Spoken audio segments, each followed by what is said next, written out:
اگر جاگیردار کا بیٹا پولیس کا عہدیدار بن سکتا ہے تو ایک دلت سماج کا بیٹا بھی پولیس کے اعلیٰ عہدے پر فائز ہو سکتا ہے۔ بابا صاحب امبیڈکر نے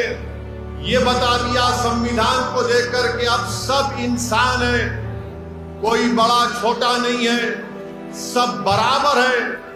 اور یہ ایک بہت بڑا کارنامہ بابا صاحب امبیڈکر کا رہا۔ بابا صاحب امبیڈکر نے سمویدھان تو ہم کو دیا، مگر بابا صاحب امبیڈکر نے ہم تمام کو ایک پیغام دیا۔ بابا صاحب امبیڈکر نے کہا کہ سمویدھان کو جو میں تم کو دے رہا ہوں، اس میں یقیناً سیاسی زندگی میں ایکوالٹی پیدا ہو جائے گی، مساوات پیدا ہو جائے گا، مگر سماجی زندگی میں انصاف کبھی نہیں پیدا ہوگا۔ یہ بابا صاحب امبیڈکر نے 70 سال پہلے اس بات کو کہی تھی کہ پولیٹیکل ایکوالٹی تو ملے گا مگر سوشل ایکوالٹی نہیں ملے گا۔ تو بابا صاحب امبیڈکر نے ہم تمام کو کیا کہا کہ دیکھو میں تم کو سمویدھان میں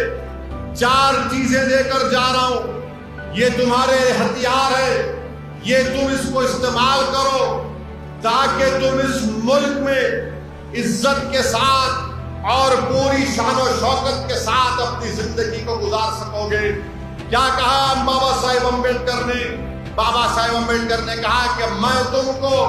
لبرٹی دیتا ہوں، آزادی دیتا ہوں، میں تم کو ایکوالٹی کی بات کرتا ہوں، مساوات کی بات کرتا ہوں، میں تم کو جسٹس کی بات کرتا ہوں، انصاف کی بات کرتا ہوں، میں تم کو فریٹرنٹی کی بات کرتا ہوں، برادری کی بات کرتا ہوں۔ تو امبیڈکر نے ہم تمام کو کہا کہ اگر تم کو جب تک تم آزادی حاصل نہیں کرو گے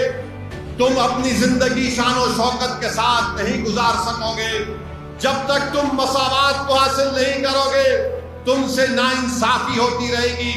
جب تک کہ تم انصاف کو حاصل نہیں کرو گے تم اس وقت تک روتے رہو گے کہ مجھ سے انصاف نہیں ہوا، جب تک کہ تم برادری فریٹرنٹی نہیں پیدا کرو گے تمہارے قریب کوئی نہیں آئے گا۔ اسی لیے نوجوانوں، کیونکہ اس ملک کا کل کا مستقبل تمہارا ہے، میں تمہارے درمیان میں کھڑے ہو کر عاجزی کے ساتھ تم کو ایک پیغام دے رہا ہوں کہ نوجوانوں آزادی حاصل کرو، نوجوانوں انصاف کو حاصل کرو،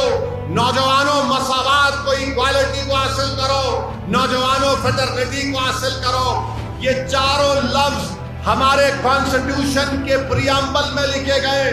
لبرٹی، ایکوالٹی، فریٹرنٹی، جسٹس، یہ اس وقت حاصل ہوگا۔